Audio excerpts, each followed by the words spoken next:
Assalamualaikum warahmatullahi wabarakatuh. Di sini saya akan mepresentasikan tugas interaksi manusia dan komputer. Sebelumnya, perkenalkan, nama saya Melani Odris Ramadan, NIM 123200136. Mungkin langsung saja. Yang pertama, saya akan menjelaskan tentang dialog berbasis borang. Yang kedua, dialog berbasis icon.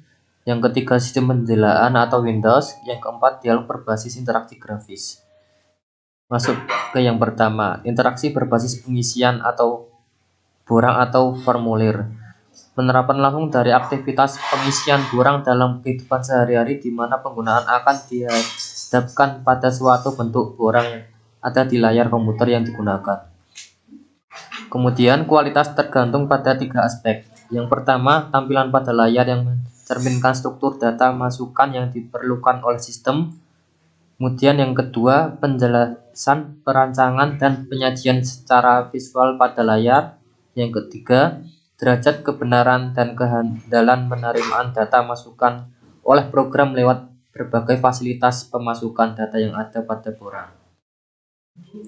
Kemudian, perencanaan tampilan perlu memperhatikan beberapa aspek. Yang pertama, proteksi tampilan, kemudian batasan medan tampilan, kemudian isi medan, kemudian opsional, kemudian default, kemudian bantuan, kemudian penghentian, kemudian pembetulan kesalahan dan penyelesaian. Dan ini ada contohnya.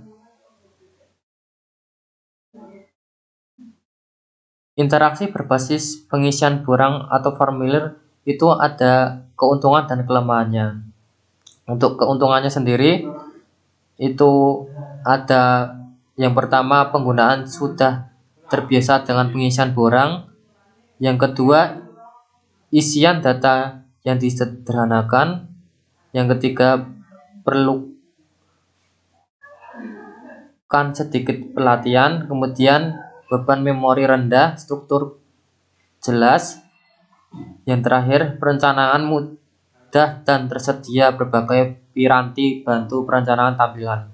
Untuk kelemahannya sendiri itu ada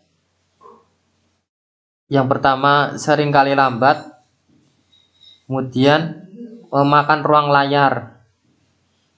Yang ketiga itu ada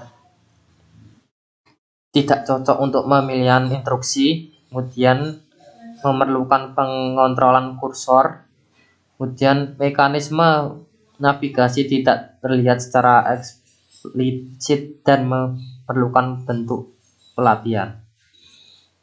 Lanjut yang kedua, ada interaksi berbasis icon.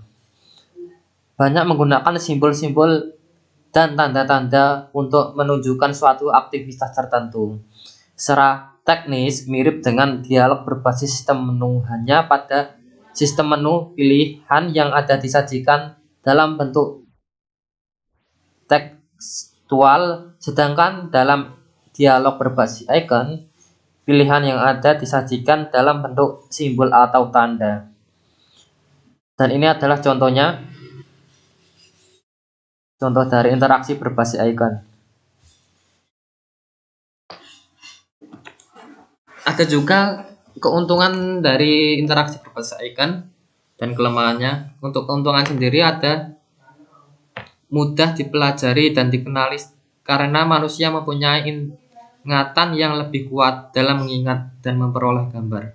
Untuk kelemahannya sendiri itu pengguna icon dapat membingungkan dan boros tempat serta sangat tidak efektif ketika harus berurusan dengan sejumlah besar perintah maupun berkas.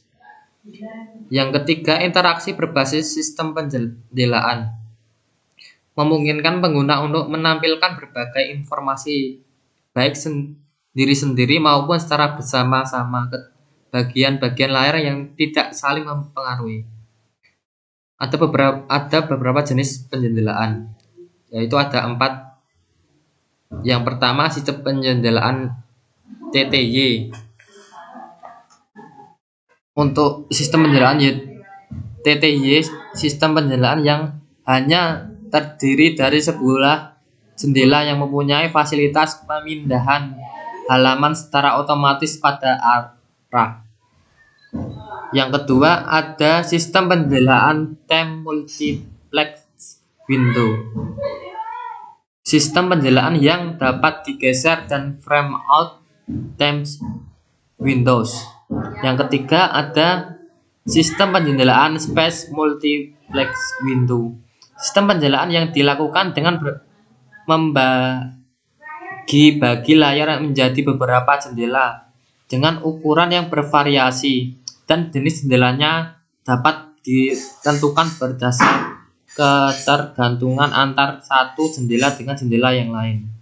Yang keempat, sistem penjendelaan non-homogen. Sistem penjendelaan yang tidak dapat dikomplekskan pada ketiga jenis sistem penjendelaan di atas.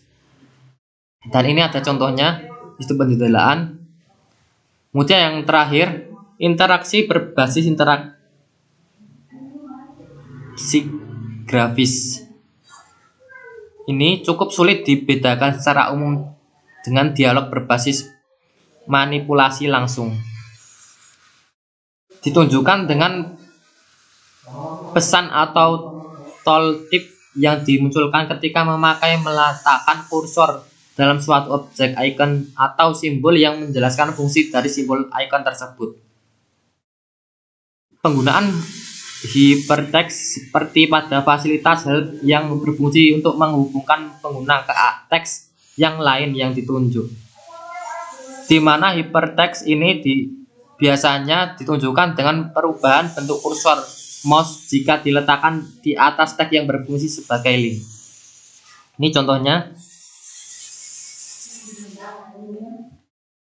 Mungkin itu saja yang dapat saya presentasikan. Mungkin kurang lebihnya mohon maaf. Wassalamualaikum warahmatullahi wabarakatuh.